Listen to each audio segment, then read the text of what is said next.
16-day heatwave and expected rainfall have raised hopes for a possible end. The fires have spread across Extremadura, Galicia, Castile and Leon, leading authorities to halt rail services, close roads and block a 50-kilometre section of the Camino de Santiago pilgrimage trail. According to reports, the fires have burned vegetation on 38,000 hectares since Monday, just below 42,000 hectares during the whole of 2024. Consideramos que nos presentamos ante un escenario más favorable en cuanto a la evolución de los incendios, basándonos en ese principio de que se mantienen estables el número de incendios, pero baja la participación de la unidad militar de emergencia. La situación en estos momentos es que hay 21 incendios activos en situación operativa 2 en estos momentos y en los que están interviniendo los distintos medios del Estado. En cuanto al número de incendios, se mantiene estable, lo que sí es que ha bajado las solicitudes de activación de la unidad militar de emergencias en dichos incendios. Sí que es cierto que desde el lunes 18 las condiciones han ido mejorando progresivamente, poco a poco, no ha sido un cambio brusco, pero sí que poco a poco, de oeste a este, han ido mejorando las condiciones meteorológicas. We're now joined by Bharati Chaturvedi. He's the founder and director of Chintan Environmental NGO, and she joins us live from New Delhi. Thank you very much for joining us, Bharati. Europe is heating up at an unprecedented rate. Why is this, Bharati? We've seen wildfires go across the Mediterranean over the past month or so, rising at a rate not seen before. What is the reason for this?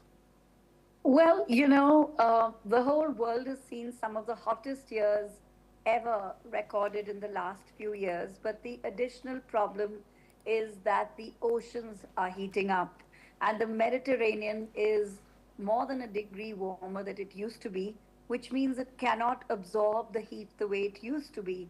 And so all those things are of the past, such as the Mediterranean, cool Mediterranean breeze, because we're no longer capable of experiencing the Mediterranean ocean. Its entire system has failed or is collapsing because of climate change. And I think these fires are only a signal that at COP30 this year in Brazil, we have to treat this as an emergency and have to have a lot more done.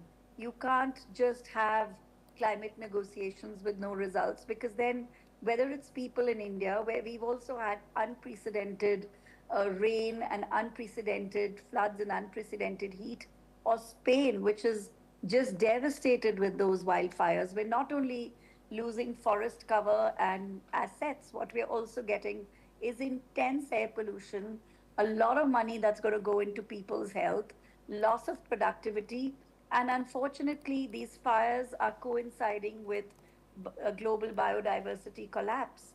So it's actually very, very serious, but it won't stop unless we're able to get something done around globally and as one world around climate change in these negotiations in Brazil at COP30, because we failed quite badly in the last few years. Bharati, so you're saying that we'll be seeing much more of this. Wondering if you could give us an insight about who will be the most affected when it comes to climate change events like this.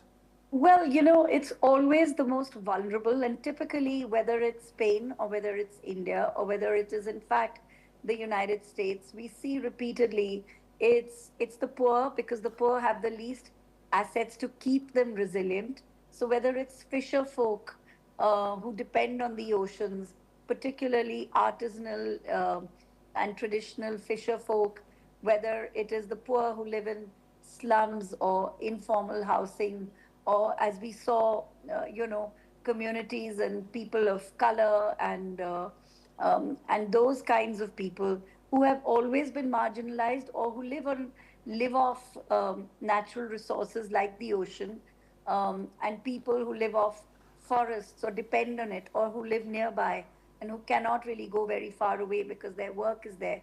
These are the kinds of people, the more or less invisible people who run so much of our economies. They really go down and they lose all their assets, they lose their money, they lose their health.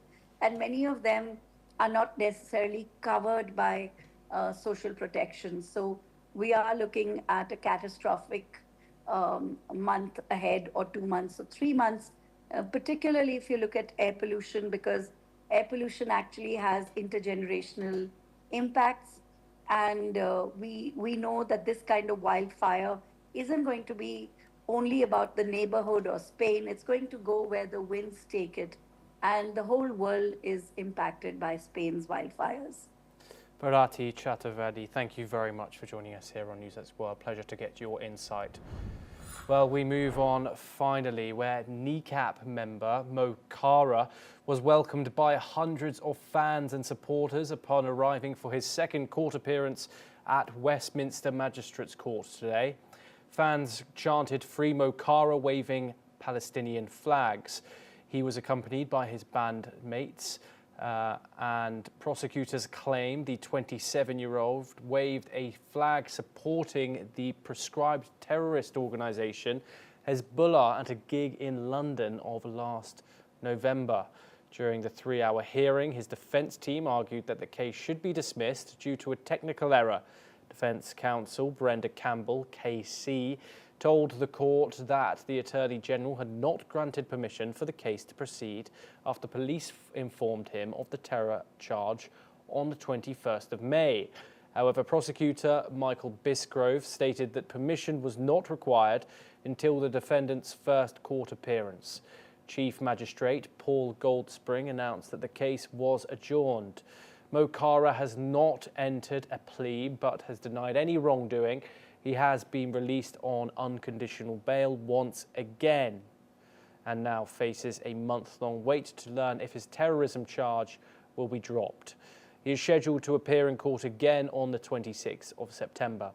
Let's hear what he has to say. Obviously, it's great to see the support out here. We know this story is more than just about me. It's more than NECAP. This is a story about Palestine and us as a distraction from the real story. We know, unfortunately, this story will end up in the media today while Israel commits genocide at the same time.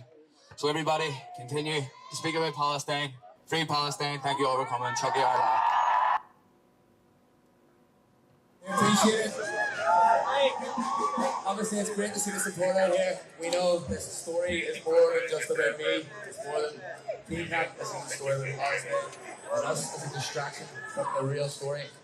We know, unfortunately, this story will end up in the media today while Israel commits genocide at the same time.